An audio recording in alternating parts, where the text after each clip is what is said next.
जय हिंद।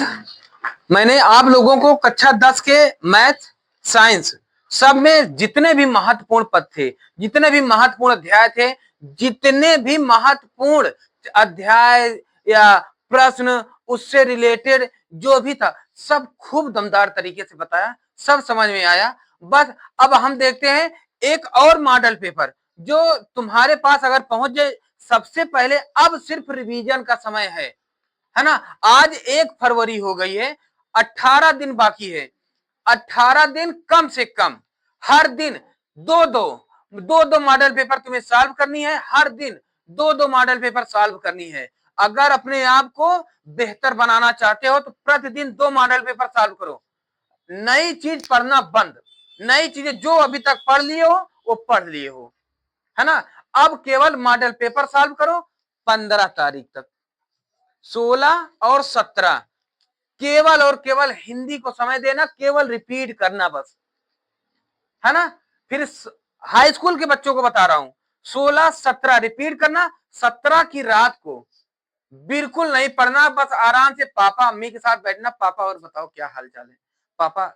मैं सोच रहा था कि अगर ये हो जाए, मतलब जितना अपने दिमाग को हल्का कर पाना उतना करना। कब? 17 की रात को। 17 की रात को, यानी नींद तुम्हें पूर्ण होनी चाहिए, नींद पूर्ण होनी चाहिए।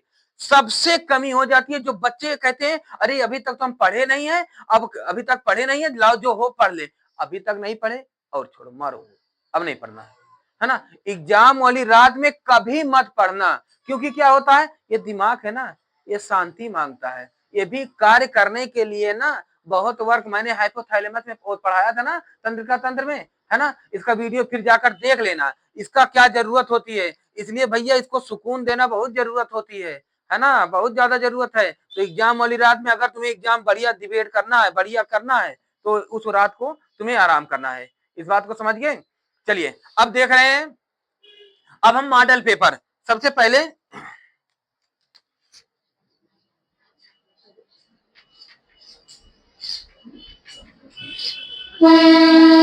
10 का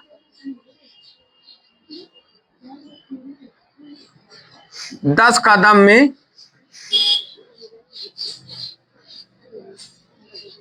साइंस मॉडल पेपर।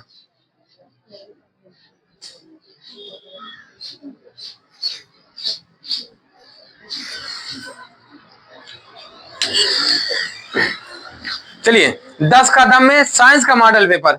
ये साइंस का मॉडल पेपर एक एक करके ऑब्जेक्टिव कक्षा 10 में, बच्चे गौर से इस बात को सुने, कक्षा 10 में ऑब्जेक्टिव पे जितना तुम फोकस कर लेना, तुम्हें पास करने, बेहतर बनाने के लिए सिर्फ यही बहुविकल्पीय यानी ऑब्जेक्टिव ही, यही तुम्हें महान बनाएगी। इसका जो 4 ऑप्शन होता है ना, चारों ऑप्शन को जरूर पढ़ना कि आखिर ये कहां प्रयोग किया जाता है, ये कहां प्रयोग किया जाता है, ये कहां प्रयोग किया जाता है। चारों ऑप्शन को ध्यान से समझना है ना। जैसे कि हमारे सामने सबसे पहला प्रश्न आपकी स्क्रीन पर ये रहा है, कह रहा है कि किसी शब्दकोश यानी डिक्शनरी में पाए गए छोटे अक्षरों को पढ़ते समय आप निम्न में से कौन सा लेंस पसंद करेंगे डिक्शनरी में पढ़ने के लिए। तो डिक्शनरी नजदीक के लिए पढ़ा जाएगा ना, है ना। स्पष्ट दृष्टि की न्यूनतम दूरी होती है 25 सेंटीमीटर होती है ना, 25 सेंटीमीटर।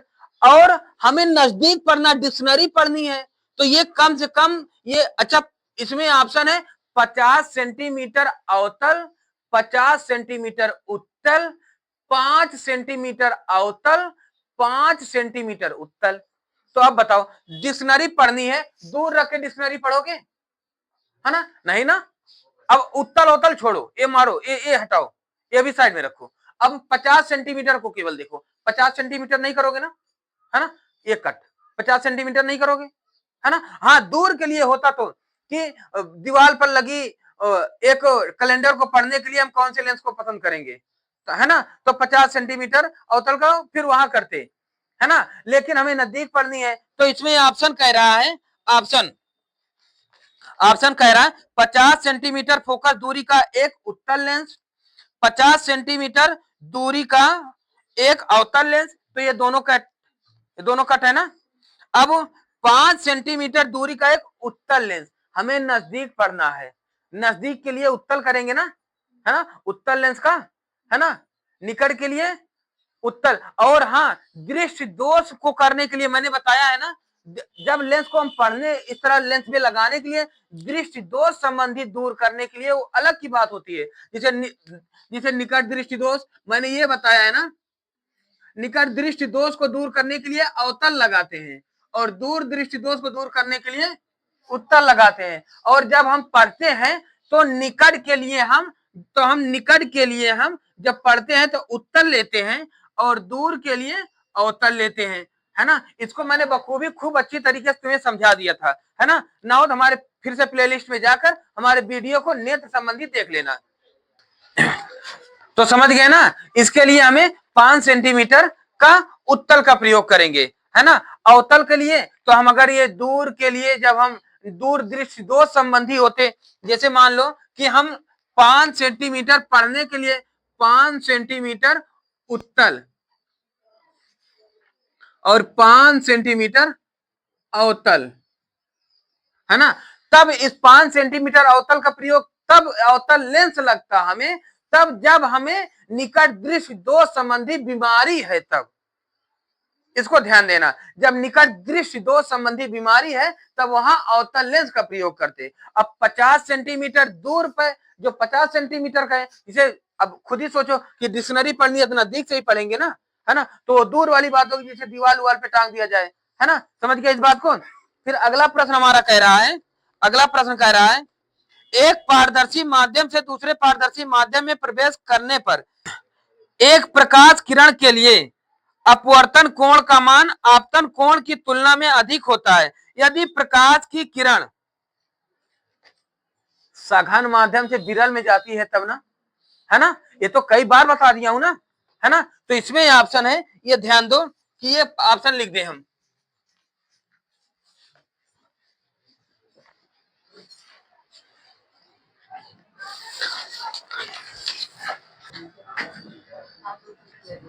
दोनों माध्यम एक ही है।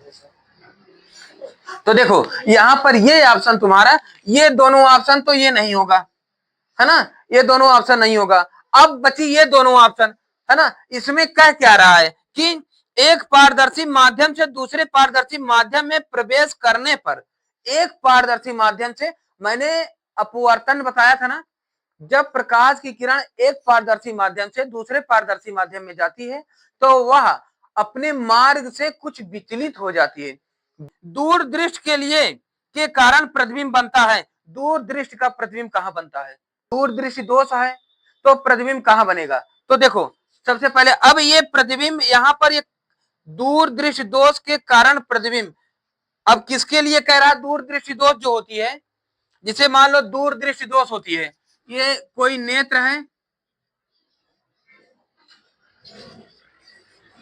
ना, ये नेत्र है। तो यहां से ये निकट वस्तु है,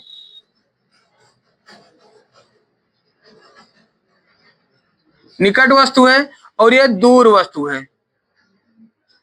ये दूर वस्तु है। ध्यान से समझो, जब दूर वस्तु से हमारी प्रकाश की किरण आती है, देखिए दूर दृष्टि दोष में दूर की वस्तु तो हम स्पष्ट देखते हैं लेकिन नजदीक का नहीं देख पाते, है ना। यही ध्यान देना, दूर दृष्टि दोष यानी दूर की हम देख लेते हैं लेकिन नजदीक का नहीं देख पाते, जबकि निकट दृष्टि दोष में हम निकट की देख पाते हैं, दूर की नहीं देख पाते, है ना। कैसे, जब ये दूर दृष्टि दोष होती है तो हमारा इससे प्रकाश की किरण आएगी, लेंस पर पड़ेगी, पड़ने के पश्चात जाकर रेटिना पर पड़ेगी, तो इसकी किरण ये रेटिना पर जाकर पड़ती है तो हमें वस्तु दिखाई देती है ना। जबकि दूर दृष्टि निकट दृष्टि दोष का, जब इससे प्रकाश की किरण जाकर रेटिना इस पर पड़ती है, पढ़ने के पश्चात नेत्र के रेटिना के पीछे कहीं चली जाती है,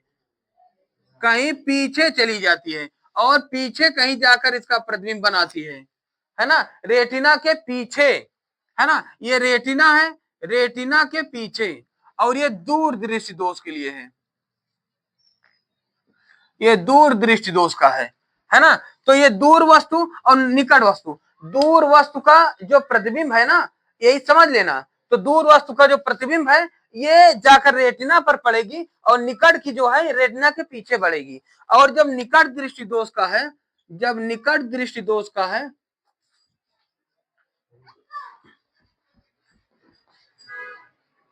निकट दृष्टि दोष का है, जब निकट का है तो ये हमारा नेत्र है ना, नेत्र है, ये नेत्र है, लेंस है, ध्यान से समझना।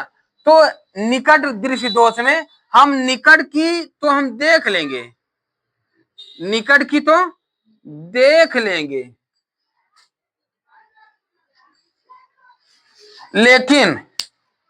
लेकिन दूर की वस्तु जो होगी, लेकिन जो दूर की अनंत पे यानी कहीं की वस्तु होगी, जो दूर की वस्तु होगी ये रेटिना पर कहीं, रेटिना के पहले ही ये मिल जाएगी। देखो रेटिना के पहले ही कहीं मिल गई है ना। तो रेटिना के पहले ही कहीं मिल जाती है, इसलिए इसका प्रतिबिंब नहीं बनता है ना। तो यही मैंने बताया था यहाँ पहले ही प्रश्न में कि अब इसकी दृष्टि दोष दूर करने के लिए कि नजदीकों का देख ले, तो इसके लिए हम अवतल लेंस का प्रयोग करते हैं, समझ गए। अब इसीलिए इसका प्रयोग हम उत्तल लेंस करते हैं कि दूरों का देख ले, समझ गए। यही बात पहले प्रश्न में मैं समझाया था, है ना। अब यहां पर तुम्हारा ऑप्शन है, देखो दूर दृष्टि के लिए कह रहा है, तो दूर दृष्टि के लिए कह रहा है, तो इसका ऑप्शन है रेटिना पर, है ना। तो रेटिना पर तो नहीं बनेगा ना, है ना। तो रेटिना के आगे भी नहीं बन रहा है ना। तो रेटिना पर, और हाँ यहाँ पर दो तरीके हो सकते हैं। अब ये प्रश्न पूछ किस तरीके से रहा है ना। देखो ये कह रहा है प्रश्न कि दूर दृष्टि दोष के कारण, दूर दृष्टि दोष के कारण, है ना। अब तुम्हारे पास ये नहीं आ रही है, तुम्हारे पास ये नहीं आ रही है कि दूर वाली वस्तु देख रहा है कि नजदीक वाली वस्तु देख रहा है, ये नहीं आ रही है। ये कह रहा है कि दूर दृष्टि दोष के कारण प्रतिबिंब बनता है, दूर दृष्टि दोष के कारण प्रतिबिंब बनता है। तो अब उसका प्रतिबिंब पहले दूर स्थित वस्तु का प्रतिबिंब रेटिना पर बनता है ना, और निकट दृष्टि दोष का रेटिना के पीछे बनता है। अब ये इत्तेफाक से ये दोनों ऑप्शन दिए हुए हैं, है ना, ये दोनों ऑप्शन दिए हुए हैं। पहली बात तो ये यहां पर इनको कहना था इस प्रश्न में कि दूर दृष्टि दोष वाले व्यक्ति के लिए के लिए निकट दृष्टि का प्रतिबिंब कहां बनेगा या दूर वस्तु का प्रतिबिंब कहां बनेगा, तब तुम्हें बताने में आसानी होती। यहाँ ये तो कह नहीं रहा है, तो यहाँ पर ऑप्शन है, तुम ऑप्शन से ही अब टिक लगाओ। पहला रेटिना पर, दूसरा रेटिना, रेटिना से आगे, रेटिना से आगे और रेटिना के पीछे, रेटिना के पीछे, और चौथा कहीं नहीं। देखो यहां पर अब ये बताओ, पहली बात तो तुम्हारी ये बात सत्य है ना, कि ये रेटिना के पीछे, रेटिना के पीछे वाली बात, ये दूर दृष्टि के लिए ये बात तो सही है। रेटिना के आगे निकट दृष्टि होती है तो कैंसिल करो, है ना। और कहीं नहीं बनने की कोई बातें नहीं है ना।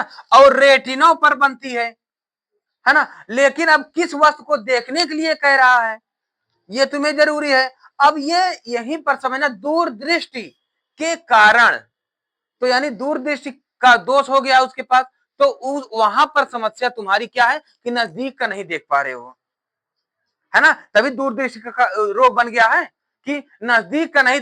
यहाँ पर दोष को बता रहा है, यहीं पर कंफ्यूज मत होना, है ना, यहीं पर कंफ्यूज मत होना कि ये कह रहा है दूर दृष्टि के कारण प्रतिबिंब बनता है रेटिना पर, रेटिना पर दूर वस्तु का बनता है, तो ये तो हमारा सही ही है ना। लेकिन अब जो दोष हो गई कि नजदीकवाई का नहीं बनता है, दोष तो दूर दृष्टि हो गई ना, तो नजदीक का नहीं बन रहा है, तो ये रेटिना के पीछे, है ना। तो इसलिए हमारा ऑप्शन ये सही होगा, है ना।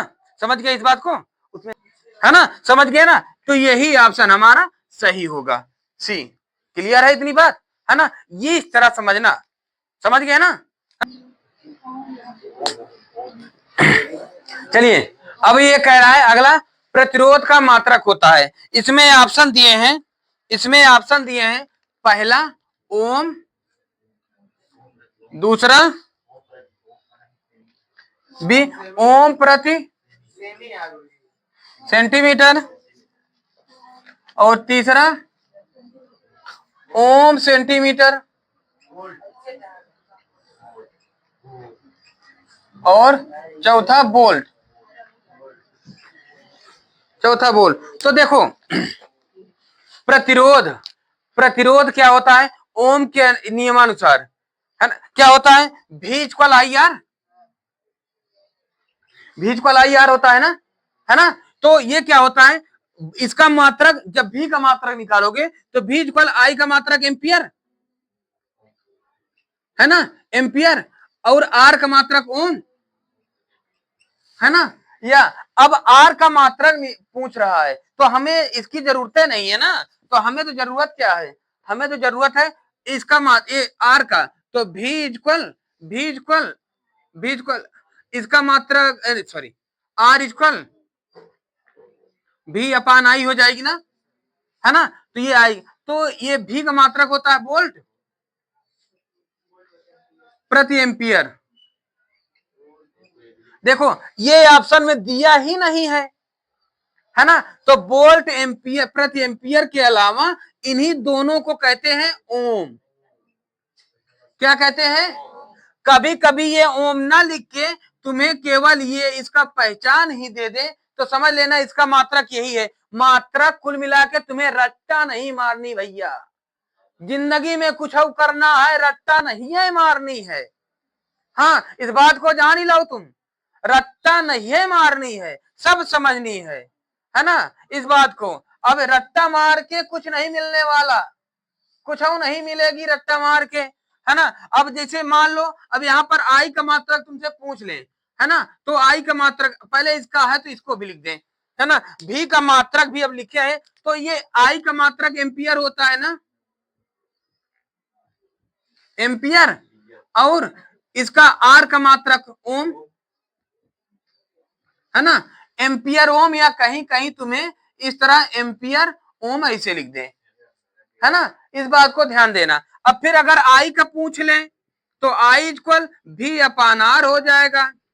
भी का मात्रक होता है वोल्ट, अभी रुको, रुको, तो भी का मात्रक होता है ओम, अभी मत वोल्ट मत करो, अभी भी का मात्रक क्या निकाले हो, एम्पियर ओम, एम्पियर ओम बटे प्रतिरोध आर का मात्रक, यहां ओम है ना, चाहे ओम लिखो, नहीं तो यहां पर पहले इसको लिखो, वोल्ट, वोल्ट, वोल्ट प्रति एम्पियर, है ना।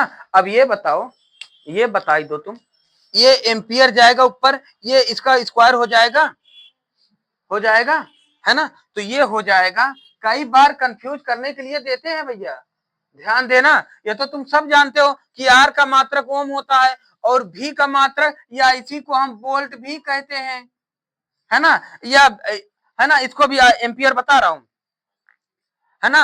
आई का मात्रक एम्पियर ही होता है, तो या इसे इसे इसे इस अनुसार भी लिख सकते हैं, या इसको जो एम्पियर है ऊपर चला जाएगा, तो ये एम्पियर, एम्पियर स्क्वायर ओम बटे वोल्ट, इस तरह भी दे दें। तो कुल मिला के तुम्हारी बात वही है, इसका मात्रक जो होगा, इसका मात्रक यही होता है, एम्पियर ए अकेले ही, है ना। फिर जब इसको और सॉल्व करेंगे तो ये और आता जाएगा, फिर यही होगा, है ना। कई बार कई तरीके से कंफ्यूज करके तुम्हें यही दे देते हैं, है ना। तो ऑब्जेक्टिव में तुम्हें ये बहुत गौर से पढ़ना होगा, समझ गए ना।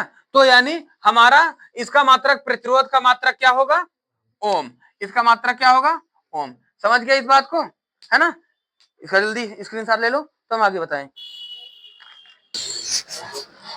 चलो अब अगला प्रश्न तुम्हारा क्या है। अगला प्रश्न कह रहा है कि किसी चालक में 2 एम्पियर की धारा प्रवाहित हो रही है। किसी चालक में 2 एम्पियर की धारा प्रवाहित हो रही है। किसी चालक में 2 एम्पियर की धारा प्रवाहित हो रही है, यानी आई इक्वल 2 एम्पियर की धारा प्रवाहित हो रही है 2 सेकेंड में, यानी टी इक्वल 2 सेकेंड में चालक से गुजरने वाले आवेश की मात्रा क्यू इक्वल आवेश की मात्रा ज्ञात करनी है ना। तो ये बताओ आई इक्वल क्या होता है, क्यू अपान टी। तो क्यू इक्वल क्या होगा, आई टी। तो ये आई का मात्रक, ओ सॉरी, आई कितना दिया है 2 इंटू टी कितना दिया हुआ है, तो 4, और आवेश का मात्रक देखो यही आ रही है ना, है ना, 4 कूलम, है ना। सब आसान है ना, है, जल्दी से कर लो। तो फिर अभी ये देखते हैं ये सवाल, मतलब ये क्या कह रहा है। अब इस पे एक बार इसे गौर से पढ़ना कि ये कह रहा है कि स्थिर चुंबकीय क्षेत्र में ध्रुवों के बीच वैद्युत धारावाही, किसी वैद्युत धारावाही चालक पर लगने वाले बल की दिशा, धारावाही चालक पर लगने वाले बल की दिशा फ्लेमिंग के दाएं हाथ के नियम से ज्ञात करते हैं ना, है ना। और हथेलियों का नियम चुंबकीय क्षेत्र का, चुंबकीय क्षेत्र रेखाओं का नियम ज्ञात करने के लिए, है ना। तो ये फ्लेमिंग के बाएं हाथ का नियम होता है। और स्क्रू का नियम क्या होता है, स्क्रू का नियम की धारा की दिशा ज्ञात करने के लिए, धारा ऐसे घूमती है ना, धारा की दिशा ज्ञात करने के लिए। तो इसका सही ऑप्शन हो जाएगा ये फ्लेमिंग के बाएं हाथ का नियम, है ना। समझ गए ना। अब देखो दाएं बाएं ए छिप जाता है तो, है ना, तो इसका सही जवाब होगा बाएं हाथ का नियम, है ना। इसका सही जवाब होगा इस प्रश्न का बाएं हाथ का नियम, है ना। फिर अगला ये कह रहा है, अगला कह रहा है कि निम्नलिखित परिपथ में संयुक्त होने वाले कुछ अवयवों के संकेत दिए गए। ये बहुत महत्वपूर्ण है, ये बहुत महत्वपूर्ण है भैया, है ना। संकेत दिए हैं, ये पहला है